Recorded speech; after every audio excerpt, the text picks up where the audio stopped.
Grabe yung nakilulang. Ano? Dito po kami. Dito po kami nakiluto kay kuya sa kapitbahay namin. Ayan. Nakiluto. Nakiluto po kami dyan. Kasi hindi pa ako nagpupunod sa pawis. Nakatatlong ano lang ako. Nakatatlong tubo lang ako. Maang talaga yun. Sabi ko sa'yo eh. Buti di ko tinatlo. Ayan. Thank you kay kuya na paluto kami doon sa bahay nila. Ayan.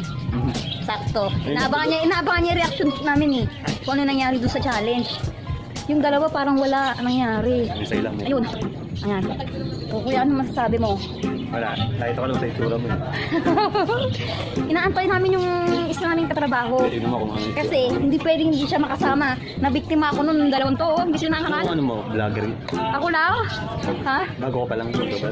Hindi, wala lang. Kung trip ko lang, mag-video-videos. Ginagaya ko lang sila. Pero hindi talaga. Sila rin nagluluto. So yun, kuya. Oh, thank you sa pagluto.